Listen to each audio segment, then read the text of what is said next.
नमस्कार, मैं हूं मयूरिका और वीएनएम बुलेटिन में आप सभी का स्वागत है। समाचारों को विस्तार से देखने से पहले आइए डालते हैं नजर आज की हेडलाइंस पर। देश भर में मॉनसून को लेकर बड़ी खबर, 7 दिनों में फिर से रफ्तार पकड़ेगा मॉनसून।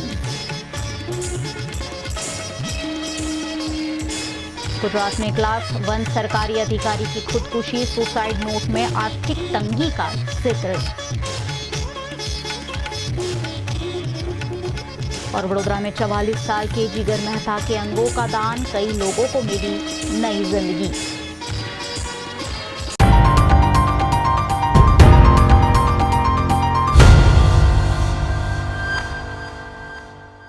देश भर में कहर बरपाने के बाद पिछले कुछ दिनों से चिंता जगाने वाले मॉनसून को लेकर फिर एक बार राहत की खबर सामने आई है।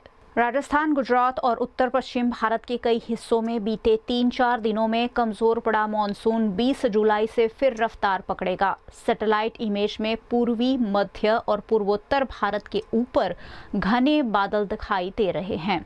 मौसम विभाग के मुताबिक बांग्लादेश और पूर्वोत्तर के ऊपर बने चक्रवाती सिस्टम और वेस्टर्न डिस्टर्बेंस के कारण अगले कुछ दिनों में बारिश की गतिविधियां तेज होगी। मौसम विभाग ने आज उत्तर प्रदेश, बिहार समेत 18 राज्यों में बारिश का रेड अलर्ट जारी किया है। वहीं उत्तराखंड, हिमाचल प्रदेश, पश्चिम बंगाल, पूर्वोत्तर राज्यों और पूर्वी उत्तर प्रदेश में अगले 6 से 7 दिनों तक कई जगह अच्छी से भारी बारिश होने का अनुमान लगाया जा रहा है।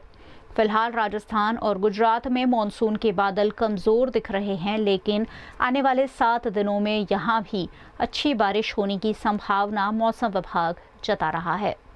गुजरात के भरूच में एक युवा सरकारी अधिकारी की संदिग्ध परिस्थितियों में मौत से इलाके में शोक की लहर फैल गई है। युवा अधिकारी को खुदकुशी क्यों करनी पड़ी, उसका जवाब ढूंढने की कोशिश की जा रही है। भरूच के झाड़ेश्वर स्थित रामेश्वर पार्क सोसाइटी में रहने वाले क्लास 1 सरकारी अधिकारी पीयूष उकाणी अपने घर में मृत पाए गए। वे हाल ही में अमरेली से स्थानांतरित होकर भरूच के योजना विभाग में नियुक्त हुए थे। सूचना मिलने पर सी डिवीजन पुलिस मौके पर पहुंची और जांच के दौरान एक कथित सुसाइड नोट मिलने की जानकारी सामने आई। प्रारंभिक जानकारी के अनुसार नोट में आर्थिक संकट, लोन और क्रेडिट कार्ड के कर्ज के कारण मानसिक तनाव का उल्लेख होने की बात कही जा रही है। पुलिस ने जानकारी मिलते ही मौके पर पहुंचकर जांच शुरू कर दी है। अधिकारी के शव को पोस्टमार्टम के लिए भेजकर आगे की तफ्तीश की जा रही है। आखिरकार सरकारी अधिकारी को किन वजहों से खुदकुशी करनी पड़ी, उसकी जांच जरूरी है। मौत जिंदगी का अंत हो सकती है, लेकिन इंसानियत का नहीं। गुजरात की संस्कारी नगरी वडोदरा में एक परिवार ने अपने सबसे बड़े दुख को कई परिवारों की नई उम्मीद में बदलकर इस बात को बखूबी साकार किया है। वडोदरा में एक बार फिर अंगदान की प्रेरणादायक मिसाल सामने आई है। वडोदरा के राजेश टावर के पास विष्णुकुंज सोसाइटी में रहने वाले 44 वर्षीय जिगर मेहता कुछ दिनों पहले एक सड़क दुर्घटना में गंभीर रूप से घायल हो गए थे। उन्हें इलाज के लिए वडोदरा की स्टर्लिंग हॉस्पिटल में भर्ती कराया गया था, लेकिन ब्रेन हेमरेज के कारण डॉक्टर उन्हें बचा नहीं सके, जिससे परिवार पर दुखों का पहाड़ टूट पड़ा। लेकिन इस मुश्किल घड़ी में गोत्री हॉस्पिटल के डॉक्टरों ने परिवार को अंगदान का महत्व समझाया। मृतक की पत्नी स्मिता मेहता और पूरे परिवार ने साहस और मानवता का परिचय देते हुए जिगर मेहता के अंगदान के लिए सहमति दे दी। ग्रीन कॉरिडोर की मदद से उनके अंगों को गोत्री GMERS हॉस्पिटल से अहमदाबाद की एम्स और अपोलो हॉस्पिटल भेजा गया, जहां ये ऑर्गन्स गंभीर रूप से बीमार मरीजों को नया जीवन देंगे। इस पर मृतक की पत्नी स्मिता मेहता ने कहा कि जिगर मेहता भले ही इस दुनिया में ना रहे, लेकिन उनके अंग अब कई लोगों की धड़कनों में जिंदा रहेंगे। જીગરને અઠવાડિયા પહેલા બુધવારે 9 તારીખે રાત્રે ઘરે આવતા એક્સિડન્ટ થઈ ગયો હતો બાઇકથી, તો એ પડી ગયા હતા। એ પછી અમે ઇમરજન્સીમાં દવાખાને લાયા અહીંયા। પછી અહીંયા જોયું તો ન્યુરો ને બધું અમે સર્જરી ડૉક્ટરે કીધી કરવી પડશે એમ, સર્જરી કરાવડાવી, પણ એમનું માઇન્ડ જે પ્રમાણે રિસ્પોન્સ કરવું જોઈતું હતું ને એ રિસ્પોન્સ નહોતું કરતું। અને અમે 4-5 દિવસ વેઇટ પણ કર્યું કે કદાચ એક્ટિવ થઈ જાય, અને થઈ પણ ગયું હતું પોઝિટિવલી। પણ પછી એવું રિપ્લાય ડૉક્ટર કહે છે કે વધારે નહીં થાય, પણ એમના જેટલા ઓર્ગન્સ છે, કિડની છે, લીવર છે, ફેફસા, લંગ્સ વગેરે છે, એ બધું સારું હતું. પછી ડૉક્ટરે અમને પૂછ્યું કે હવે કેવી રીતે થઈ શકે, તમે અંગદાન કરવા માટે તૈયાર છો એમ. પછી અમે બધા ફેમિલી મેમ્બર, ડિસિઝન તો બહુ મોટો હતો, પણ એવું હતું કે એમના થકી અગર કોઈને જીવન મળે છે, એની જિંદગી આગળ જીવી શકે છે, તો અમારા માટે એ સૌથી ભગવાનનું મોટામાં મોટું દાન બી અમે કરાવ્યું, અને આશીર્વાદ પણ મળશે મારી છોકરીને. અમારા માટે એ જ સૌથી મોટું. હાલાકી આ ડિસિઝન બહુ અઘરો હતો, પણ અમે લીધું છે. અમને ડૉક્ટર કીધું કે આવી રીતનું માઇન્ડ એમનું ચાલતું નથી, એ ડેડ થઈ ગયું છે, પણ એટલે જે ઓર્ગન્સ છે એ બીજા કોઈને મદદરૂપ થઈ શકે છે, પછી તમારી મરજી છે, તમારા પર છોડ્યું છે એમ. તો ડૉક્ટરે એવું એડવાઇસ આપી હતી. લોકોને હું મેસેજ એ આપું છું કે આજે અંગદાન એ બધા કરતો મોટો દાન છે, અને જે જીવન અને મરણ વચ્ચે આજે જે વ્યક્તિ છે, એની ફેમિલી જે તકલીફમાં છે, આજે અમારું તો જીવન હવે અમે તો આધાર વગરના થઈ ગયા, પણ જેને એનાથી જીવન મળશે અને આગળ જિંદગીમાં જીવી શકશે, એના આશીર્વાદ અમને પડે, બસ એ જ ભગવાનને. અને લોકોને બી કહું છું કે જો કરી શકતા હોય તો કોઈનો જીવન બચાવો, એ સૌથી મોટામાં મોટો દાન બી છે, અને એનાથી આશીર્વાદ પણ મળે છે, અને ભગવાન બી આપણા पर कृपा रखे एवी।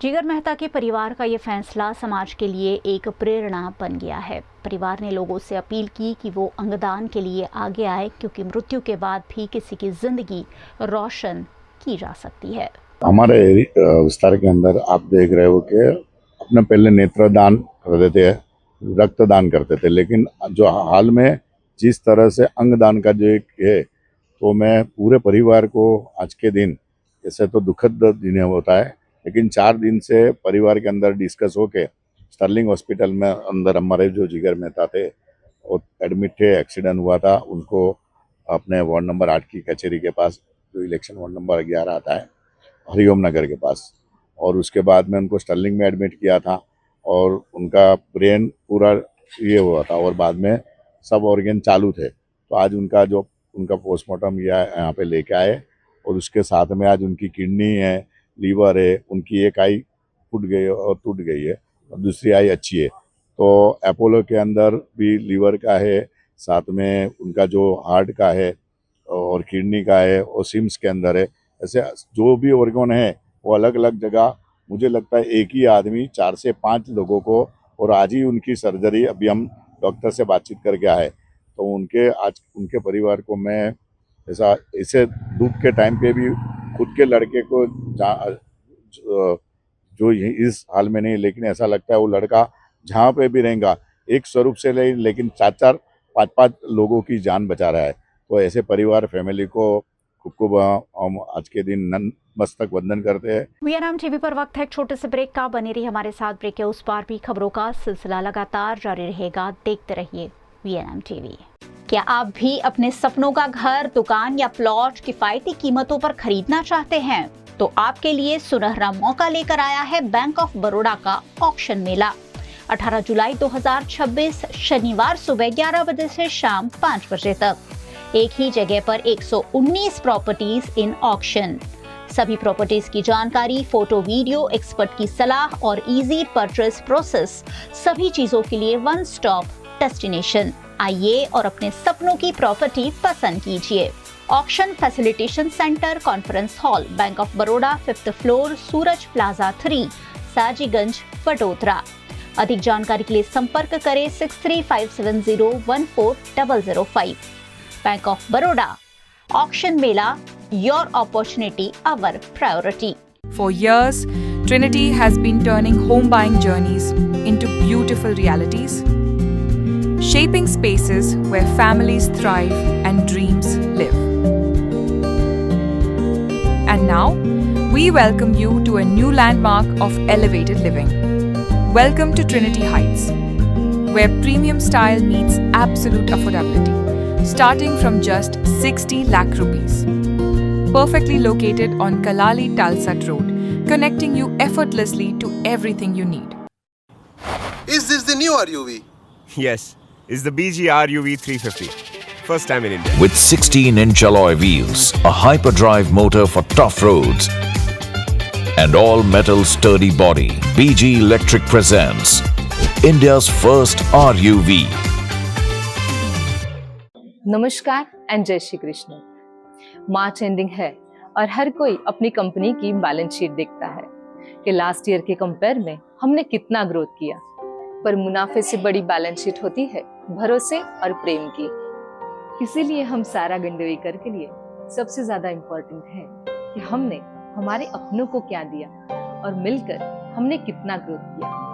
हमारे अपने यानी हमारा संपूर्ण सारा परिवार, जैसे कि सारा के कर्मचारी जो मुस्कुराहट के साथ आपका स्वागत करते हैं, सारा के सप्लायर्स और कारीगर जिनके हाथों से हर गहना तराशा जाता है, सारा के प्रिय कस्टमर्स जो पीढ़ियों से हम पर विश्वास करते हैं। Sara Gandevikar believes in growth with happiness.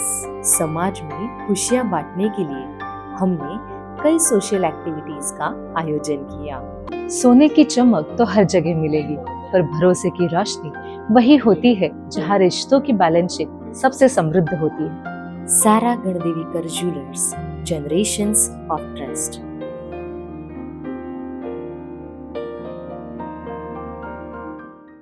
Gujarat के वडोदरा की मनीषा चौकड़ी से वासना जाने वाला रास्ता अब सफर नहीं बल्कि खतरे का रास्ता बनता जा रहा है। एक साल से बदहाल पड़ी सड़क, बिखरी मिट्टी और बारिश के बीच बढ़ता हादसों का डर लोगों की मुश्किलें बढ़ा रहा है। वडोदरा में मनीषा चौकड़ी से वासना जाने वाला मार्ग पिछले एक साल से खस्ताहाल स्थिति में नजर आ रहा है। सड़क पर बिखरी मिट्टी और खराब निर्माण सामग्री के चलते बारिश में लोगों के फिसलने का और हादसों का खतरा बढ़ गया है। यहाँ के स्थानीय लोगों का कहना है कि कई बार शिकायत के बावजूद इस सड़क की मरम्मत नहीं हुई है। मामले का संज्ञान लेने मौके पर पहुंचे सामाजिक कार्यकर्ता अशफाक मलिक ने इस मौके पर प्रशासन की कार्यशैली पर सवाल उठाते हुए इस सड़क को जल्द से जल्द बनाने की मांग की है। राजवी टावर થી લઈને ચોકડી નહીં બલકે R30 का 4 રસ્તા સુધી વાસના ફાયર સ્ટેશન સુધીનો આખો રસ્તો ખરાબ છે। ઠેર ઠેર ખાડા અને એકદમ દૂર આખો ખરબચડો થઈ ગયો છે કે જે તો બહાર આવી રહી છે અને પાછું આવું મટીરિયલ એમાં થર્ડ ક્લાસ મટીરિયલ યુઝ કરો। આ રોડના લાયક મટીરિયલ છે, પહેલાં તો આ તપાસવાની વાત છે। આ મટીરિયલ રોડને લાયક છે, જુઓ તમે। गुजरात के वडोदरा में 24 करोड़ की लागत से मेसरी नदी पर बना पुल फिर एक बार सवालों के घेरे में है, जिसके उद्घाटन के लिए एक साल बाद भी ब्रिज की गड़बड़ियों पर कोई कार्रवाई नहीं की गई है। वडोदरा जिला के डेसर में शिहोरा की मेसरी नदी पुल पर एक बार फिर विवाद गहरा गया है। स्थानीय लोगों का आरोप है कि पुल की मरम्मत के नाम पर सिर्फ लीपापोती की गई है। पुल के किनारे एक बड़ा सा गड्ढा बन गया है। उद्घाटन के महज एक साल में ब्रिज में दरारें और आरसीसी टूटने की शिकायतें सामने आई थी। 24 करोड़ रुपए की लागत से बने इस पुल पर अब तक जिम्मेदारों के खिलाफ कोई कार्रवाई नहीं होने से लोगों में नाराजगी है। અમે અત્યારે મેસરી નદીના પુલ પર ઊભા છીએ। ત્યાં પણ એક મોટું ગાબડું પડ્યું છે વરસાદના કારણે, તો તેના માટે બી પહેલાં બી કેતનભાઈને રજૂઆત કરી છે, તો ત્યાંનો કંઈ ઉકેલ આવ્યો નથી। અત્યારે બી કંઈ બી અકસ્માત થાય તો તેની જવાબદારી કોણ લે છે? અને અત્યારે મોટા મોટા ડમ્પર બી જાય છે, તેના લીધે બી સંભાવના છે વધારે થઈ શકે એવી, તો તેના માટે શું કરવાનું? उद्घाटन के एक साल के भीतर ही पुल में दरारें, आरसीसी उखड़ने और सरिये बाहर आने के बावजूद प्रशासन ने इसकी सूद नहीं ली है। यहाँ तक कि स्थानीय विधायक केतन इनामदार द्वारा भी एक साल पहले की गई विजिलेंस जांच की मांग भी फिलहाल ठंडे बस्ते में है। વરસાદના કારણે ગાબડું પડી ગયું છે બહુ મોટું, જેના કારણે ભારે નુકસાન થઈ શકે છે। આ મેસરી નદી છે શિહોરા ગામની। પહેલા ગાબડા કરેલા અમારા ધારાસભ્યએ રજૂઆત કરી, પણ તેનો કઈ ઉકેલ આવ્યો નથી। આ કોઈ બી મોટી અકસ્માત થશે તો કોણ જવાબદારી લેશે? गुजरात ड्राई स्टेट होने के बावजूद शराब का उत्पादन और सरेआम बिक्री यहाँ आम बात है। इसी बीच गुजरात के पाटण में नकली विदेशी शराब की फैक्ट्री का बड़ा भंडाफोड़ हुआ है। पाटन एलसीबी ने हारीज के जसका गांव में चल रही नकली विदेशी शराब की फैक्ट्री का पर्दाफाश किया है। पुलिस ने ब्लेंडर स्प्राइट के नाम पर नकली शराब बनाते हुए 3 आरोपियों को गिरफ्तार किया और 77,000 रुपए से अधिक का सामान भी जब्त किया। मामले में राजस्थान का एक आरोपी फरार है, जिसकी तलाश पुलिस कर रही है। आगामी रथयात्राने अनुसंधाने पाटण जिल्लामां जे गैरकायदेसर प्रवृत्ति छे એને અટકાવવા માટે અને લો એન્ડ ઓર્ડરને કંટ્રોલમાં રાખવા માટે respected Banaskantha range IG Parikshita Rathod સાહેબ, રિસ્પેક્ટેડ જિલ્લા પોલીસ અધિક્ષક વીકે નાઈ સાહેબના સીધા માર્ગદર્શન અને સૂચના અનુસાર ગઈકાલે પાટણ જિલ્લામાં એક કોમ્બિંગ નાઇટનું આયોજન કરવામાં આવેલું હતું। આ કોમ્બિંગ નાઇટના સંદર્ભે પાટણ એલસીબીની ટીમને એક બાતમી મળી હતી કે હારીજ પોલીસ સ્ટેશન વિસ્તારના ઝાસકા ગામે કેટલાક વ્યક્તિઓ જે ઇન્ડિયન મેડ ફોરેન લિકર છે એને ડુપ્લિકેટ બનાવીને વેચી રહ્યા છે। જેના આધારે એલસીબીની ટીમે ત્યાં ઝાસકા ગામે રેડ કરતા ત્યાં એલસીબીની ટીમને જે બ્લેન્ડર સ્પ્રાઇટ કંપનીની કેટલીક ખાલી બોટલો, કેટલુંક ઇન્ડિયન મેડ ફોરેન લિકર અને આ જે બ્લેન્ડર સ્પ્રાઇટ કંપનીની ઇન્ડિયન મેડ ફોરેન લિકર છે એને બનાવવા માટે જે જરૂરી સ્ટીકર્સ છે એવું થઈને કુલ 77,100 રૂપિયાનો મુદ્દામાલ એલસીબીની ટીમે ત્યાં સીઝ કર્યું હતું। સ્થળ ઉપર જ એલસીબીની ટીમને જે આ કામના આરોપી છે એવા ભરતસિંહ રાઠોડ, ચાપરાજભાઈ કાઠી અને કુંવરસિંહ ઝાલા આ ત્રણેયને પકડવામાં સફળતા મળી હતી। આ જે વ્યક્તિઓ છે એની એમોની વાત કરીએ તો આ વ્યક્તિઓ પાસે કુલ 700 નંગ બ્લેન્ડર સ્પ્રાઇટ કંપનીની જે ઇન્ડિયન મેડ ફોરેન લિકરની ખાલી બોટલો મળી હતી। આ લોકો સસ્તી ક્વોલિટીનો જે ઇન્ડિયન મેડ ફોરેન લિકર છે એને લાવીને આ બોટલોમાં ભરીને એક પર્ટિક્યુલર કેમિકલ નાખીને એને પછી સીલ કરીને બ્લેન્ડર સ્પ્રાઇટની ઇન્ડિયન મેડ ફોરેન લિકર તરીકે વેચતા હતા એવું પ્રાથમિક તપાસ દરમિયાન જાણવા મળ્યું છે। અને જે શિવરાજ મારવાડી છે જે આ જે કોન્સ્પિરસીનો મુખ્ય સૂત્રધાર છે, રહેવાસી જોધપુર રાજસ્થાન, એને હાલ પકડવાનો બાકી છે। તો આ રીતે એલસીબીની ટીમને જે ગેરકાયદેસર રીતે ઇન્ડિયન મેડ ફોરેન લિકરની એક નાની ફેક્ટરી ચાલતી હતી એને પકડવામાં सफलता मिली है। गुजरात के पावी जेतपुर में पूर्व कैबिनेट मंत्री और आदिवासी समाज के वरिष्ठ नेता स्वर्गीय मोहन सिंह राठवा की प्रार्थना सभा में जन सैलाब उमड़ पड़ा। सालों तक लोकप्रिय रहे मोहन सिंह राठवा के योगदान को इस मौके पर याद किया गया।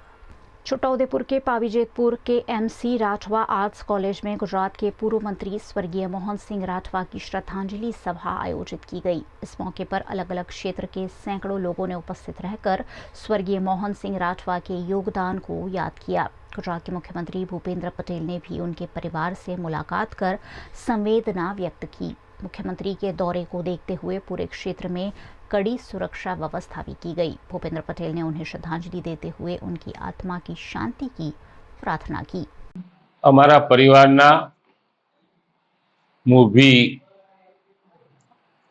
સંબંધી અને રાજકીય ગુરુ એવા માનની સ્વર્ગસ્થ મોહનસિંહ રાઠવાના જવાથી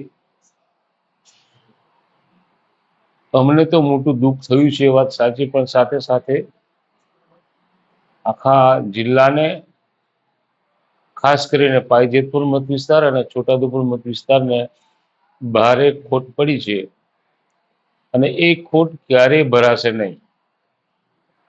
ભગવાનને પ્રાર્થના કરું, પ્રકૃતિ દેવીને પ્રાર્થના કરું કે એમનો આત્મા જ્યાં હોય ત્યાં શાંતિથી રહે ને કહેવતમાં કીધું છે તેમ પુનઃ જન્મ થતો હોય તો દયાળુ પરમેશ્વર ભગવાનને કહીએ કે મનુષ્યનો અવતાર આપે અને આ ધરતી ઉપર આ વિસ્તાર ઉપર ફરી પાછા સેવા કરે, એ જ અભ્યર્થના। સમગ્ર ગુજરાત અને છોટાઉદેપુર જિલ્લો અને આદિવાસી સમાજ અને સર્વત્ર સમાજ જ્યારે શોક સભા અને આજના બેસનાની અંદર જે અમે સંદેશ આપવા જઈ રહ્યા છે એની અંદર મોહનસિંહ રાઠવા સાહેબની શરૂઆતમાં જે એમનો સંઘર્ષ રહ્યો અને શરૂઆતના સંઘર્ષના સમયની અંદર એમને વિચાર આવ્યો કે મારી આદિવાસી પ્રજાને ખેતીના ઉપયોગ માટે જો સિંચાઈનું મેં કોઈ પણ કાર્ય હાથ ધરીશ તો એની અંદર જે બાપુને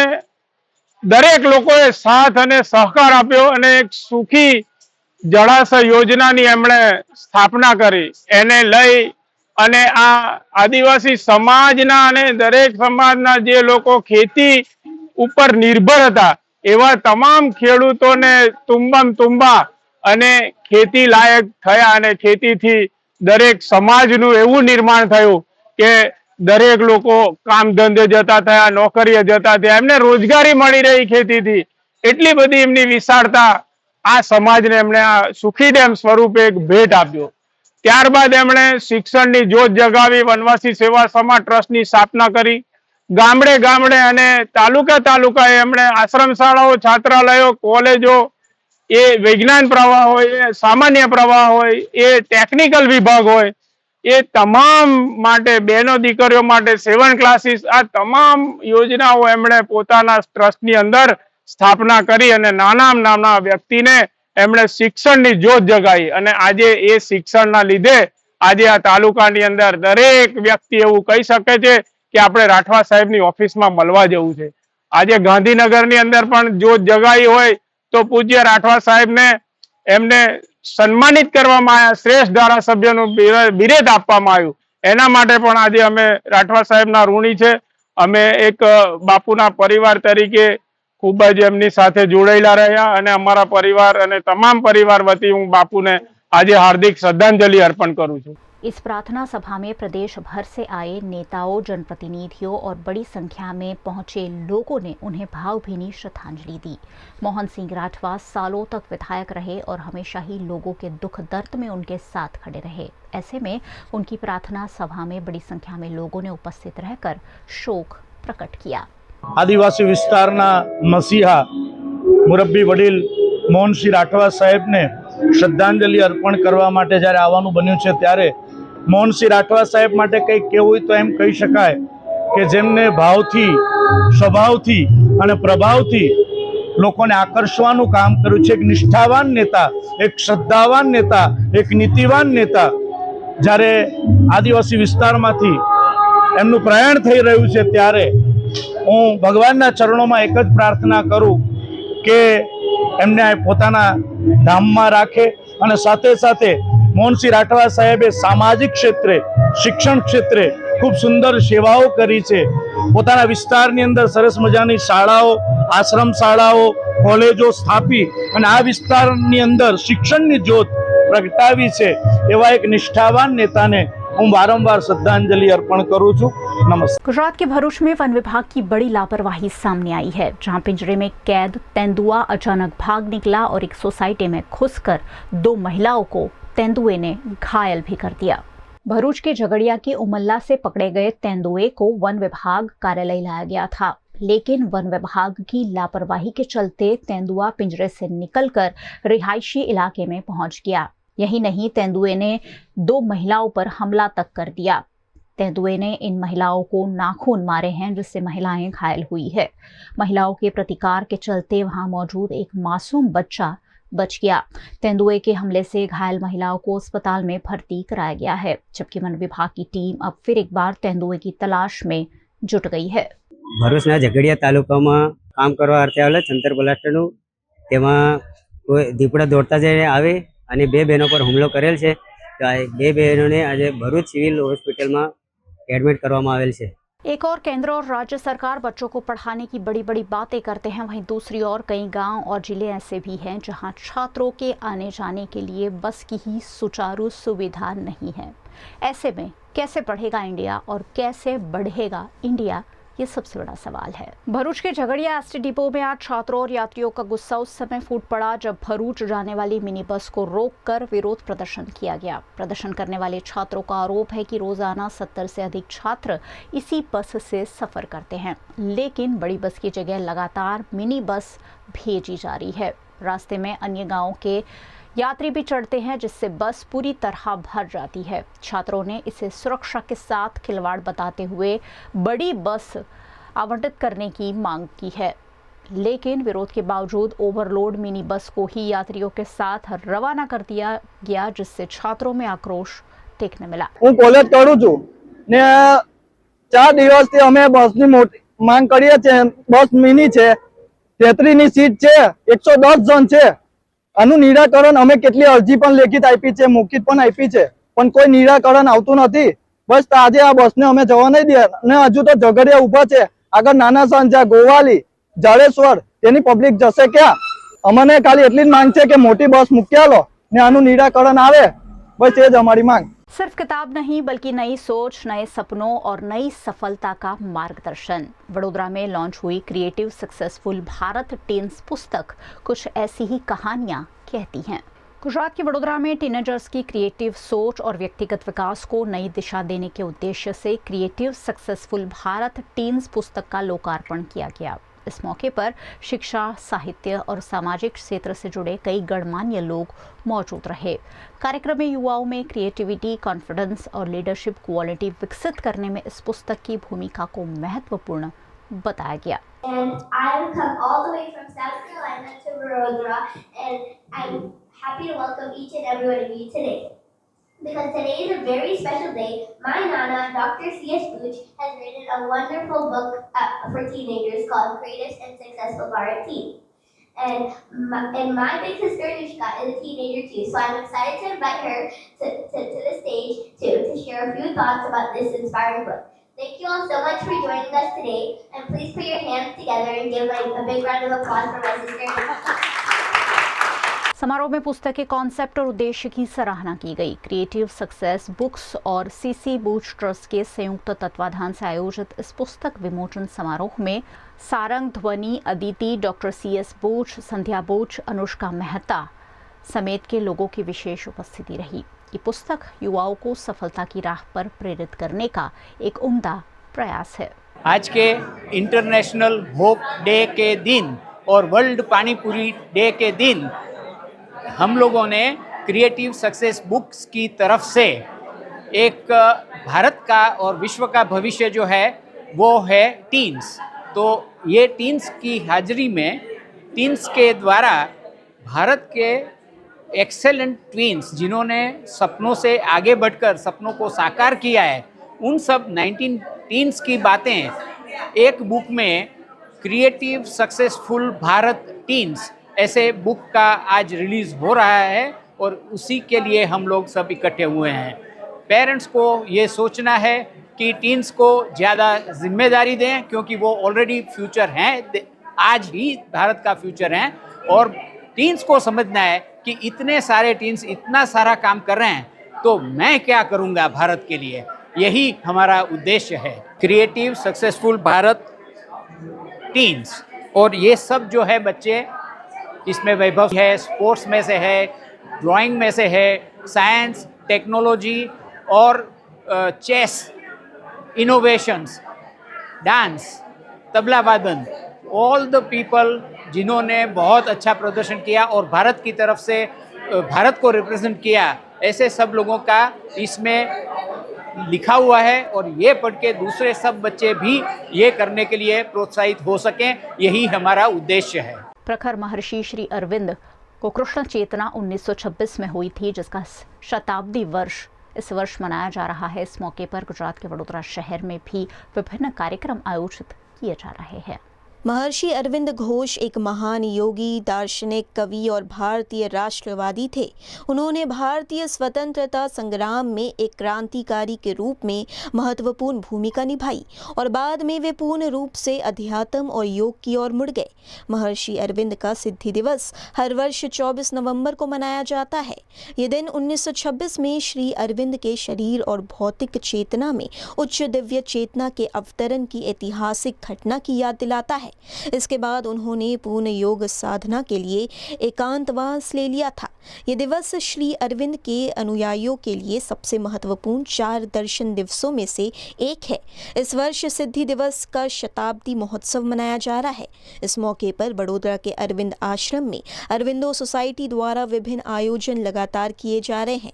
इसी के तहत वुमेन्स काउंसिल की ओर से डॉक्टर विभा वैष्णव का प्रवचन आयोजित किया गया, जिसमें बड़ी संख्या में अनुयायी शामिल हुए। Sri Aurobindo had the divine realization of Shri Krishna in Alipur jail during 1908 and 9. But then later he moved to Pondicherry and did the sadhana. And there in 1926, the Krishna consciousness, which is known as overmind consciousness, overmental consciousness, descended into him. There is a difference between realization and the descent. साक्षात्कार तो बहुत लोगों को होता है, लेकिन पूरा शरीर में, पूरा स्थूल में भगवान की चेतना का अवतरण होना वो कुछ अलग बात है।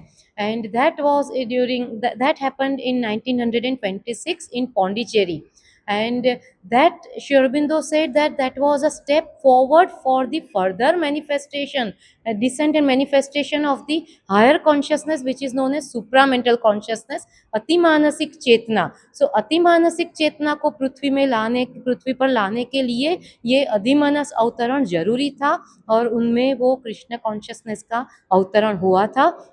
ये बात ऐसी है कि 1924 नवंबर, उस दिन श्री अरविंद जो साधना पौंडीचेरी में कर रहे थे, उनमें श्री कृष्ण चेतना और अधिमानस चेतना का अवतरण हुआ था। तो इसका ये शताब्दी वर्ष चल रहा है 2026।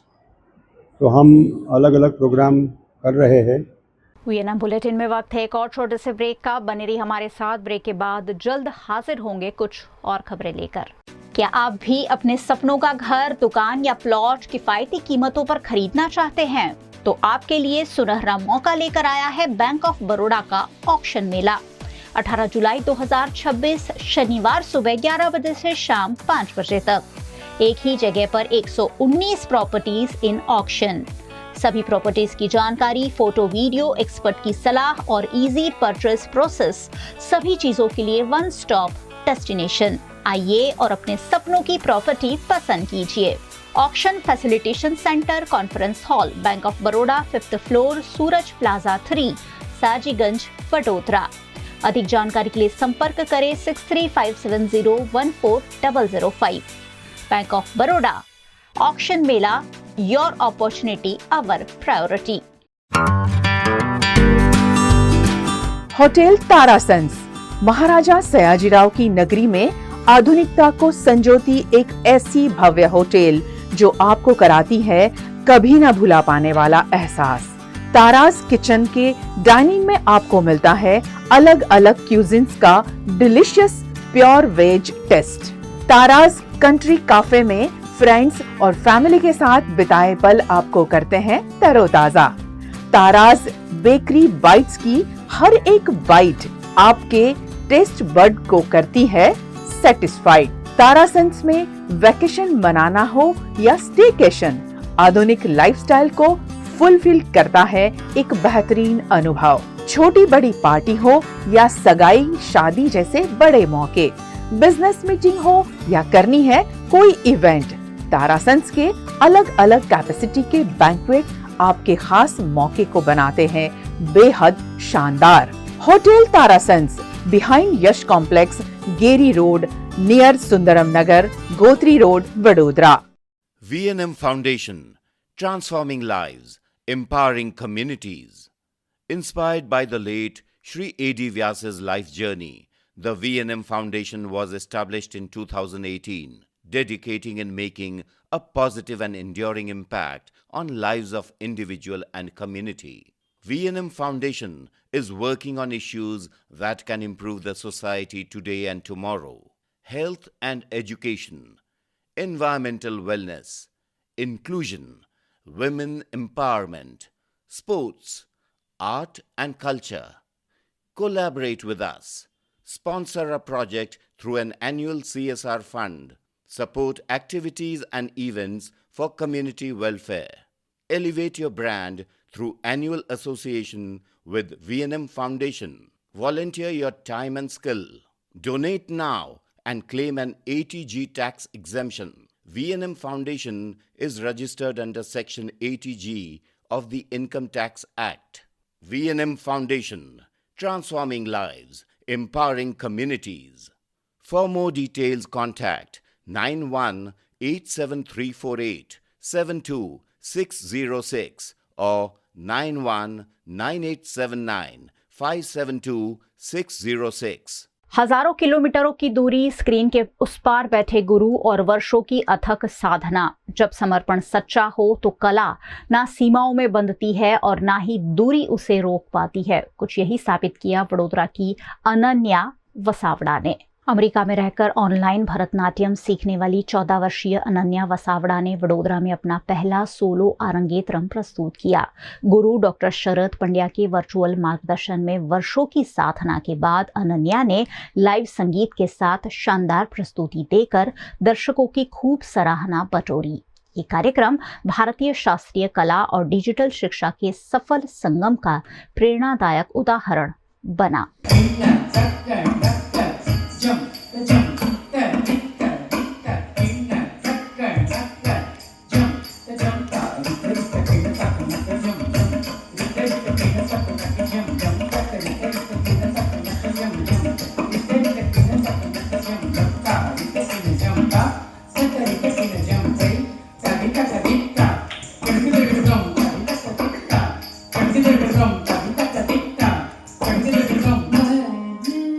वडोदरा की पूर्वा स्कूल ऑफ भरतनाट्यम के लिए ये गर्व का पल रहा। अमेरिका में रहकर सालों तक केवल ऑनलाइन प्रशिक्षण लेने वाली 14 वर्षीय अनन्या की इस अद्भुत सिद्धि ने साबित किया है कि तकनीक के माध्यम से भी भारतीय शास्त्रीय कला को विश्व भर में प्रभावी ढंग से सीखा और आगे बढ़ाया जा सकता है।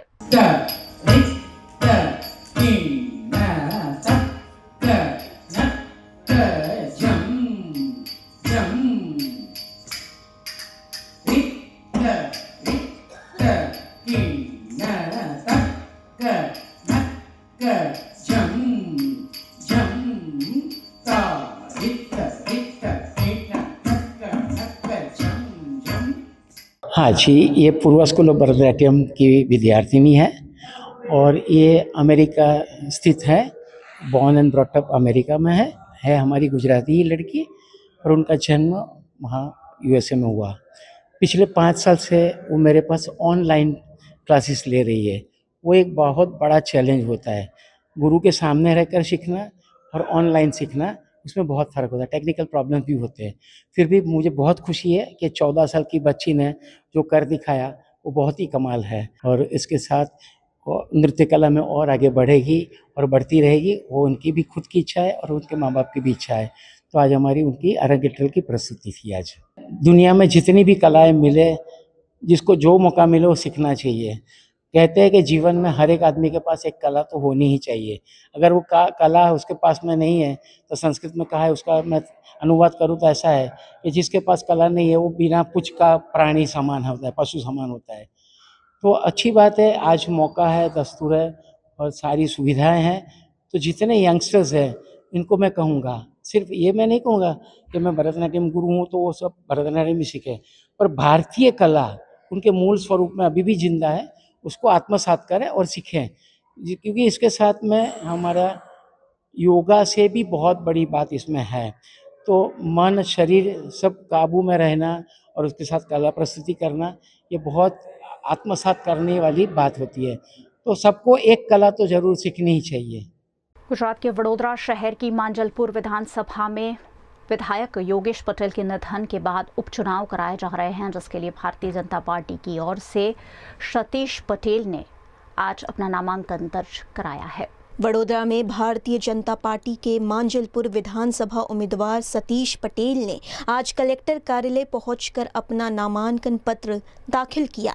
इस दौरान भाजपा प्रदेश अध्यक्ष जगदीश विश्वकर्मा, शहर भाजपा अध्यक्ष डॉक्टर जयप्रकाश सोनी, सांसद डॉक्टर हिमांग जोशी, मेयर गीता मकवाना, पूर्व सांसद रंजनबेन भट्ट समेत भाजपा के कई वरिष्ठ नेता मौजूद रहे।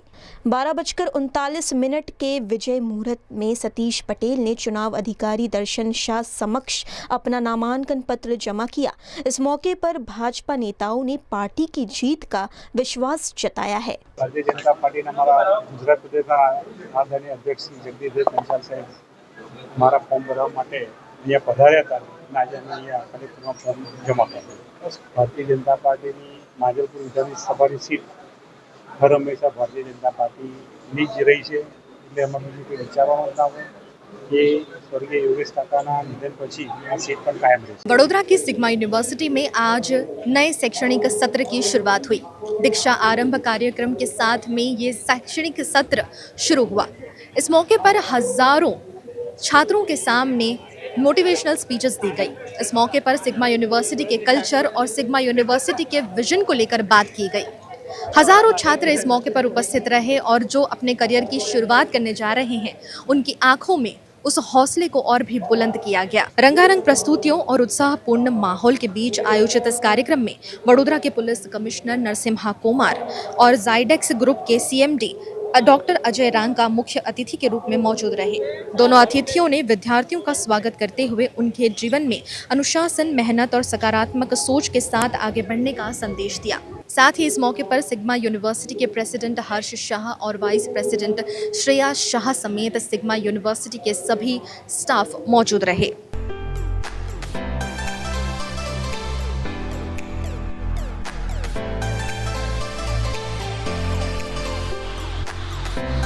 हजारों छात्रों के करियर की शुरुआत आज सिग्मा यूनिवर्सिटी से हुई है। सिग्मा यूनिवर्सिटी ने अपने कल्चर और भविष्य के जो विजन है उनके बारे में छात्रों को अवगत कराया। तो जो छात्रों की भविष्य की शुरुआत आज से होने जा रही है, उनसे उनके अनुभव के बारे में जानेंगे और ये भी जानेंगे कि वो कितने एक्साइटेड हैं इस जर्नी के लिए। सबसे पहले आपका नाम बताइए और आपने किस फैकल्टी में एडमिशन लिया? मेरा नाम सिद्धार्थ वसावा है और मैंने BCA डाटा साइंस में फैकल्टी ऑफ कंप्यूटर में एडमिशन लिया है और BCA कर रहा हूँ अभी। देखेंगे आगे और क्या है। आज जो ओरिएंटेशन था उसमें आपको सिग्मा यूनिवर्सिटी के कल्चर के बारे में बताया गया। मुख्य अतिथि आए थे स्पेशली चिल्ड्रंस को मोटिवेट करने के लिए, जो छात्र हैं उनको मोटिवेट करने के लिए। कैसा अनुभव रहा है? अनुभव तो बहुत अच्छा रहा और वो परफॉर्मेंस भी करा उन्होंने डांस क्लब साथ से, तो वो भी बहुत अच्छा लगा और उन्होंने भी बहुत मोटिवेट करा जो आए थे गेस्ट, चीफ गेस्ट, सब अच्छा लगा। मतलब आप वडोदरा से आते हैं? हाँ, वडोदरा। क्यों सिग्मा यूनिवर्सिटी आपने चुना है? मैंने तो मतलब यहाँ पे एक्टिविटी ज़्यादा होती है ऐसा सुना है, इसलिए मैं यहाँ पे मैंने सोचा यहाँ पे आते हैं, एडमिशन यहाँ पे लेते हैं। आज जो ओरिएंटेशन प्रोग्राम हुआ है इसके बारे में क्या कहेंगे? क्या एक्सपेक्टेशंस है सिग्मा यूनिवर्सिटी से आपकी? अभी एक्सपेक्टेशन तो मैं ये है कि यहाँ पर अच्छी फैकल्टी हो और मुझे यहाँ पर ठीक से एक्सपीरियंस मिले, प्रैक्टिकल नॉलेज सब कुछ मिले। अभी ओरिएंटेशन में भी सबने अच्छे से सब स्पीच दिया, मोटिवेशन दिया, तो वही हम अपने और नेक्स्ट 3 इयर्स में अच्छे से सब करें, वही एक्सपेक्टेशन है अभी तो। फ्यूचर गोल्स क्या है आपके? फ्यूचर गोल से ये कि मैं फॉरेंसिक डिपार्टमेंट में मदद करूँ सबकी और मैं कुछ न्यू रिसर्च कर सकूँ और कोई भी केस आए उसको मैं ठीक से प्रोफेशनली कर सकूँ, यही एक्सपेक्टेशन है। इस अवसर पर यूनिवर्सिटी प्रबंधन ने छात्रों को अकादमिक व्यवस्था, विभिन्न कोर्स, कैंपस सुविधाओं, रिसर्च इनोवेशन और इंडस्ट्री कनेक्ट कार्यक्रमों की जानकारी दी। साथ ही विद्यार्थियों को नई शुरुआत को आत्मविश्वास और जिम्मेदारी के साथ अपनाने के लिए प्रेरित किया। जब भी नई शुरुआत होती है तो हम सभी के मन में एक डर होता है और उस डर को भगाने के लिए हम एक सक्सेसफुल पर्सन को देखते हैं, एक सक्सेसफुल पर्सन की बातों को सुनना पसंद करते हैं। बस इसीलिए आज मुख्य अतिथि के तौर पर डॉक्टर अजय रांका यहाँ पर मौजूद रहे। उनसे बात करेंगे। सर, इतने सारे स्टूडेंट्स आपके सामने हैं जिनकी जर्नी की एक शुरुआत होने जा रही है, आपने बहुत अच्छे से उन्हें मोटिवेट किया। क्या कहना चाहेंगे आज के इस मौके पर जो नई शुरुआत इनकी हो रही है? देखिए, ये एक बहुत बढ़िया कार्यक्रम हुआ है सिग्मा यूनिवर्सिटी में कि बच्चों को स्टार्टिंग में कुछ मोटिवेट करे और एक सही दिशा दे।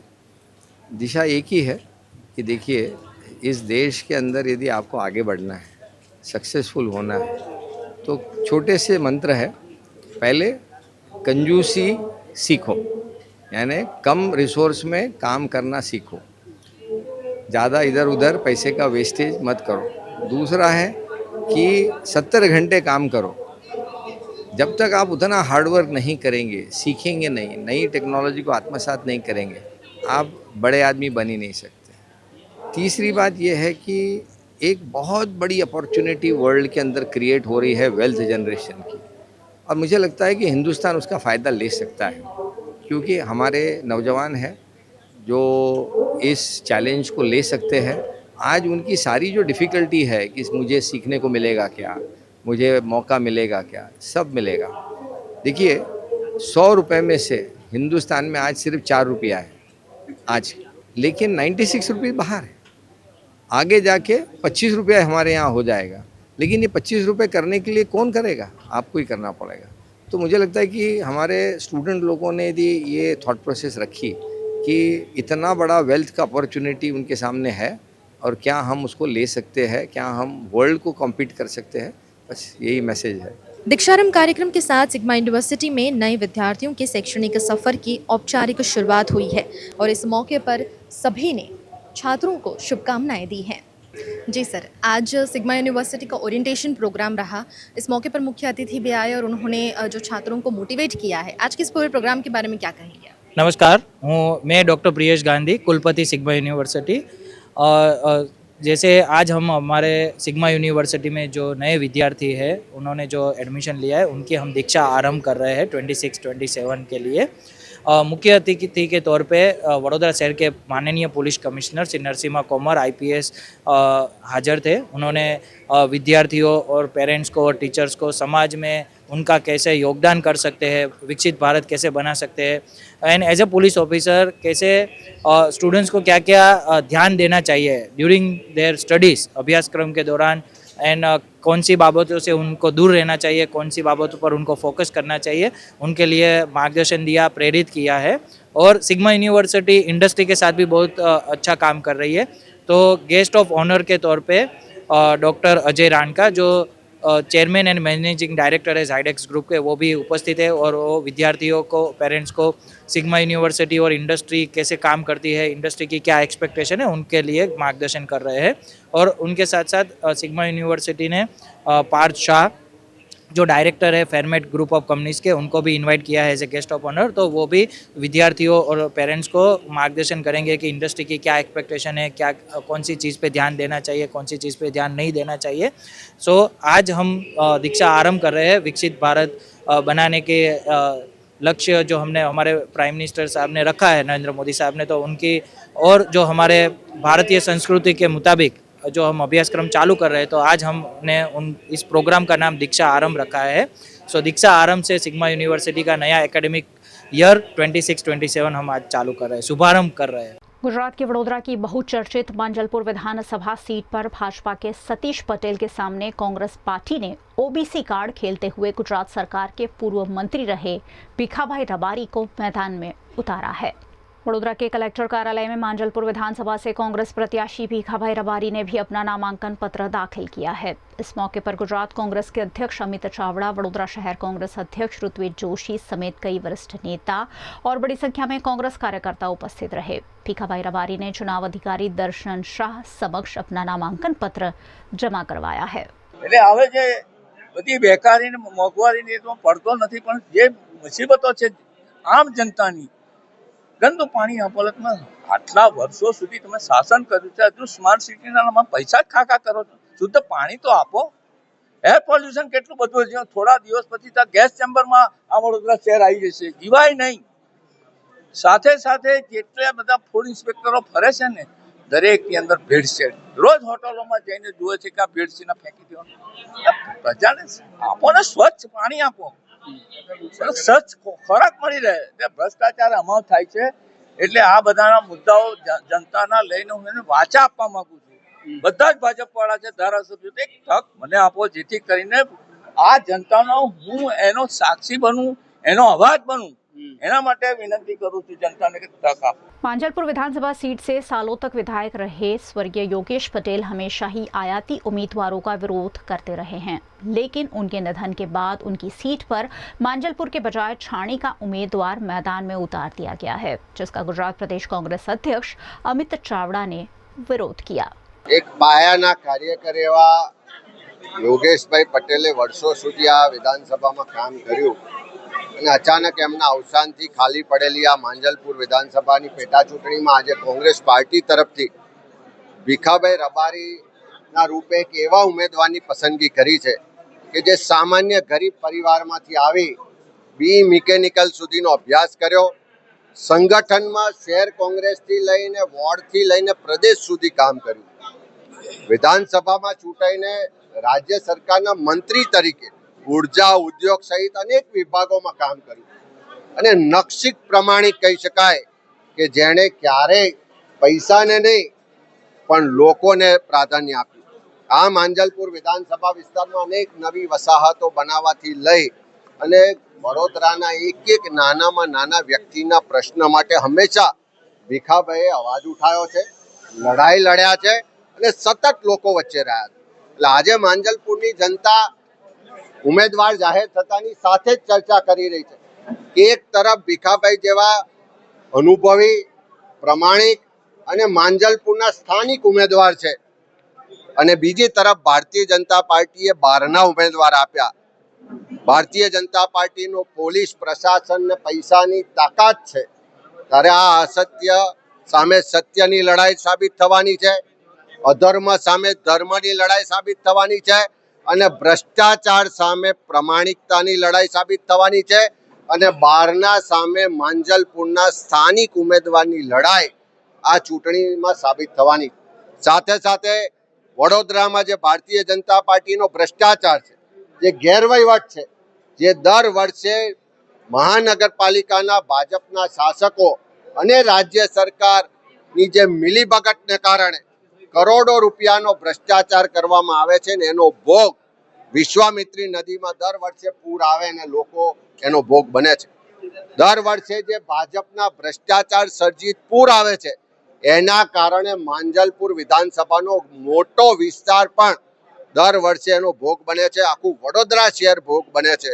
લોકો ભ્રષ્ટાચારથી પરેશાન છે, મોંઘવારીથી પરેશાન છે, ગેરવહીવટથી પરેશાન છે અને ભાજપની જે આંતરિક લડાઈ છે કે બહારનો ઉમેદવાર આવ્યો છે એના કારણે સ્થાનિકોમાં જે રોષ છે, આ બધા જ મુદ્દાઓ આ માંજલપુર વિધાનસભાની જનતા જોઈ રહી છે અને એ જોઈને મતદાન કરશે. પણ હું બધા જ મતદારોને, વડોદરાવાસીઓને વિનંતી કરું છું કે ભીખાભાઈ નક્ષિક પ્રમાણિક છે, બી મિકેનિકલ થયેલા ભણેલા ગણેલા ઉમેદવાર છે, ખૂબ અનુભવી, ખૂબ હોશ અને જોશવાળા ઉમેદવાર છે.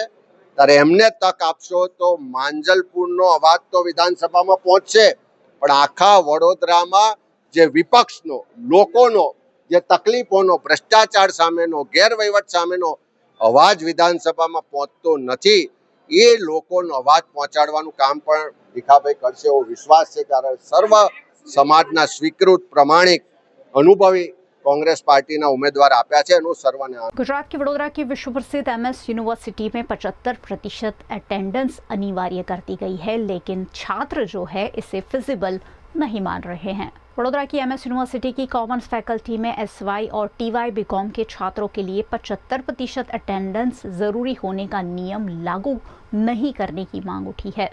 छात्र संगठन एजीएसयू ने इस पर फैकल्टी डीन को आवेदन देकर नारेबाजी करते हुए मामले का विरोध किया है। स्टूडेंट्स यूनियन आ एक विद्यार्थी संगठन द्वारा મને આવેદનપત્ર આપવામાં આવ્યું છે અને એમાં 3 મુદ્દાઓ આવરી લેવામાં આવ્યા કે જે બાળકોને સીએ, સીએસ, આઈસીડબ્લ્યુ કરવું છે, જે બાળકો નોકરી કરે છે એ લોકો બપોરના ટાઈમે એસવાય બીકોમ કે ટીવાય બીકોમ નથી કરી શકતા વ્યવસ્થિત। તો હવે મારી વાત એટલી જ છે કે આ એટેન્ડન્સ 75% એ નિયમ પહેલેથી છે, યુજીસીએ કમ્પલસરી આ નિયમ કરેલો છે। મારા ડીન થયા પછી મેં ઇમ્પ્લિમેન્ટ કરવાનું ફેબ્રુઆરી મહિનામાં જાહેરાત કરી હતી। તો આ એકદમથી આવેલો નિયમ નથી, છતાં પણ આ નિયમ ચુસ્તપણે અમલ કરવો એવું ફેકલ્ટી ઓફ કોમર્સની મિટિંગમાં બધા ટીચર્સ, હેડ, ડીન બધા ભેગા થઈને નક્કી કર્યું છે।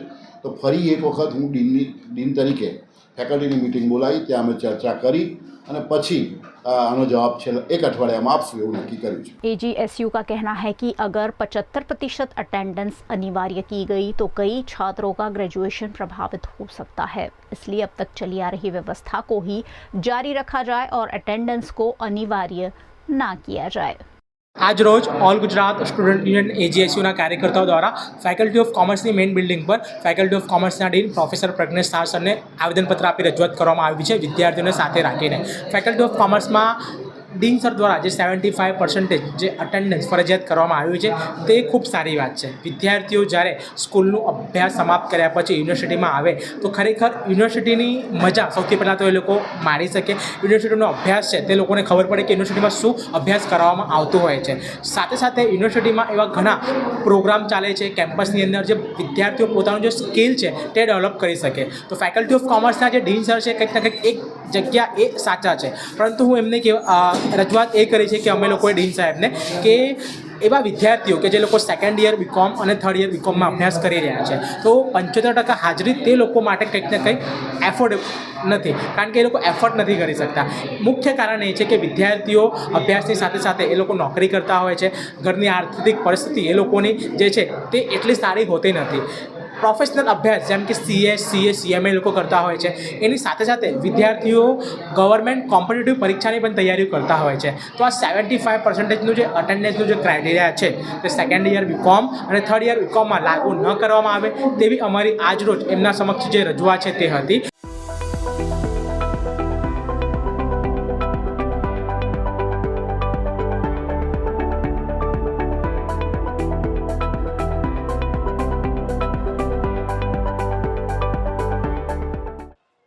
हमारे जीवन में कई भावनाएं होती हैं और उस भावनाओं को हम कितने बड़े हो जाते हैं तब तक शायद समझ नहीं पाते हैं, या समझ भी पाते हैं तो उसे कैसे हैंडल किया जाए वो भी शायद हम लोग जिंदगी निकल जाती है नहीं समझ पाते हैं.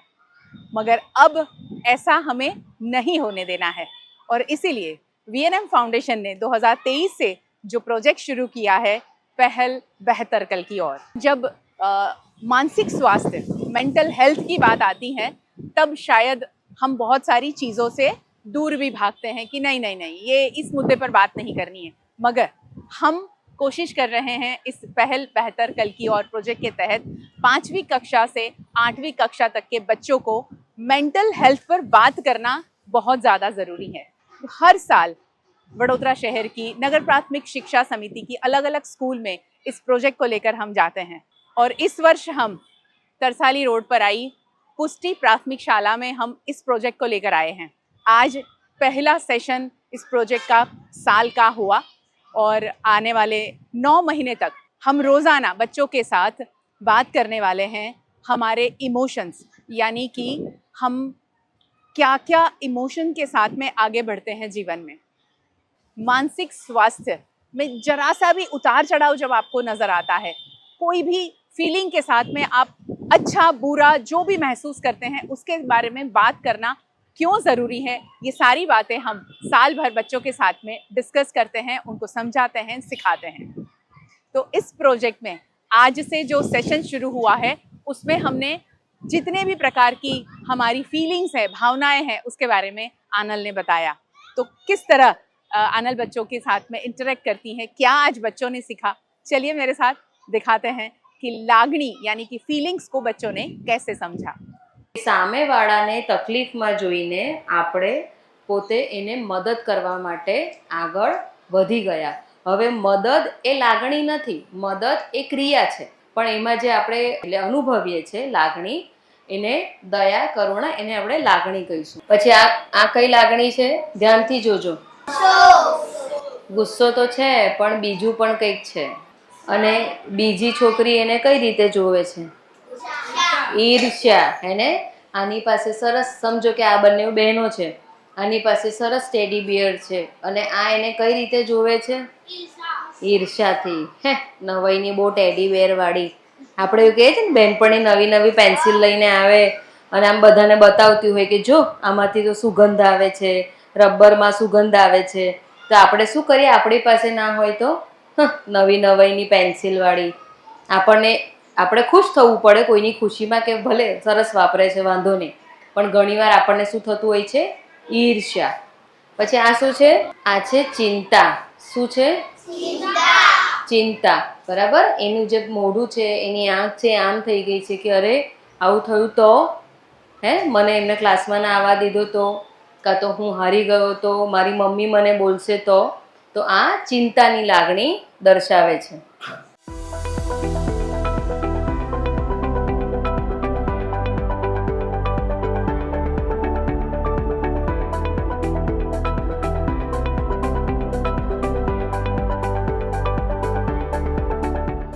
छोटे बच्चे बिल्कुल मिट्टी की तरह होते हैं, उनको जो भी शेप दिया जाए उस शेप में वो ढल जाते हैं.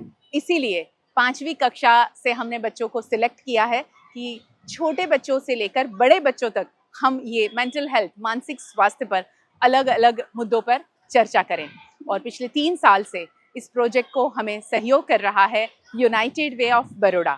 आप सब जानते हैं यूनाइटेड वे ऑफ बड़ौदा का जो गरबा महोत्सव होता है, गरबा ऑर्गेनाइज किया जाता है, उस फंड से ऐसे कई project United way of Baroda की ओर से वडोदरा शहर और डिस्ट्रिक्ट में किए जाते हैं.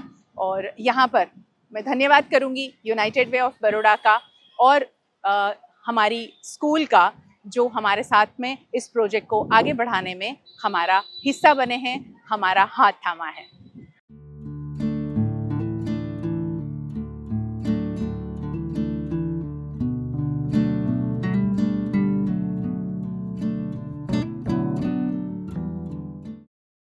गुजरात के वडोदरा में कैटरिंग और हॉस्पिटैलिटी सेक्टर का सबसे बड़ा संगम देखने मिला, जहां ऑल गुजरात कैटरर्स संगठन की वार्षिक सभा में पूरे गुजरात के कैटरर्स शामिल हुए।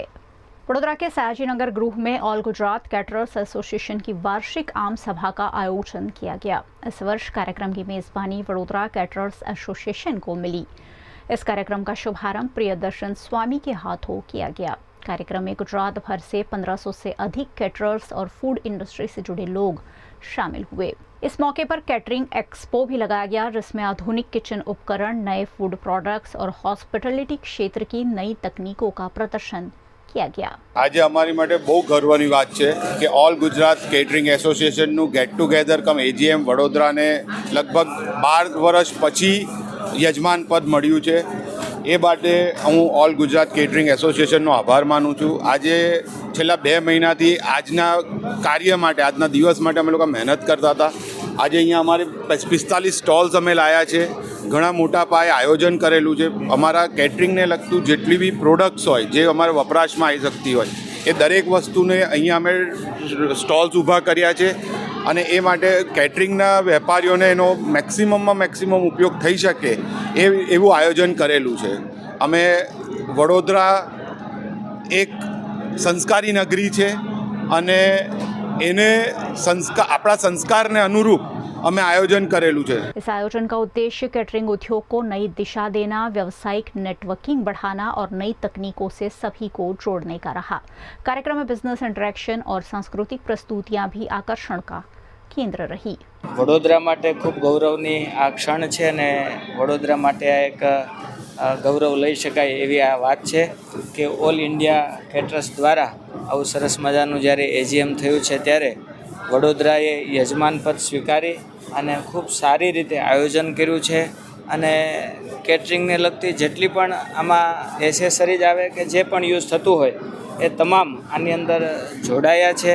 અને હમણાં પણ અમે બધા જે ટોલની મુલાકાત લીધી તો જેટલા પણ ટોલ વેન્ડર છે એમણે પણ બધા એમાં ખૂબ સાથ સહકાર આપ્યો છે અને અમને તો એઝ એ સાધુ તરીકે આનંદ એ છે કે આજના સમયની અંદર સ્પર્ધા અને કોમ્પિટિશનનો જમાનો છે। એમાં સમયની અંદર એકબીજાને પગ ખેંચવાની વાત થતી હોય ત્યારે આ ઓલ ઇન્ડિયા કેટરર્સ દ્વારા એવો સરસ મજાનો સંદેશો આપવામાં આવ્યો છે કે આપણે સાથે રહીને પણ ઘણું બધું આગળ વધી શકીએ છીએ।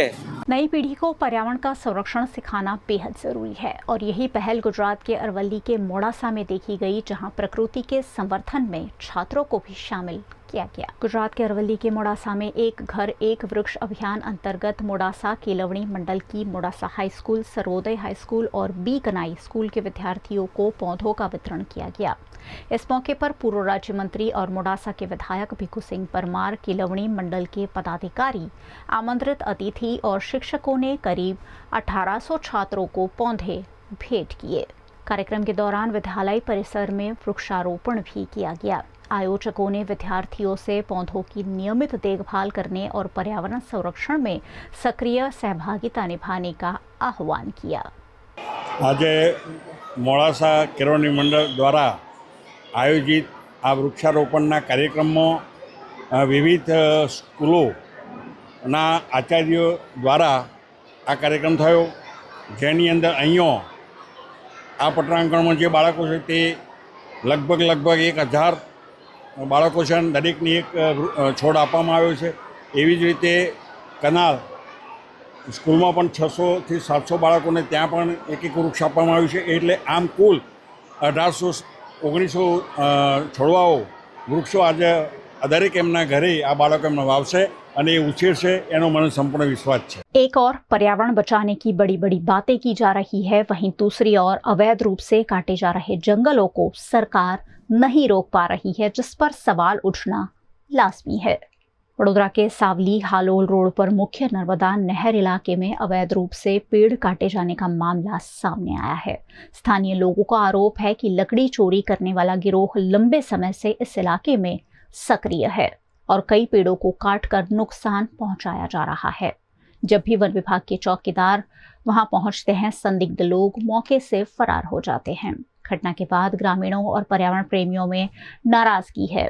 लोगों ने जिम्मेदार लोगों के खिलाफ सख्त कार्रवाई और पूरे मामले की निष्पक्ष जांच की मांग की है। जंगल खाता में हूँ चौकीदार से और फरतो होतो न 1 वागे ये लकड़ा कठिन खेरिया कापता होता न हूँ पसा ये 10-15 जना होता और गेट वाला आया, गेट वाला आई को पकड़ लिया न लिजाई को जमा कर दिया और वो ना चोर लोग कठिन वाला भाग गया और 15 जना होता ये मेरे को मार को फेंक दे निर्मा तो ये की कौन जवाबदारी रहे साहब। फिलहाल प्रशासन की ओर से मामले की आधिकारिक पुष्टि और विस्तृत जांच रिपोर्ट का इंतजार किया जा रहा है।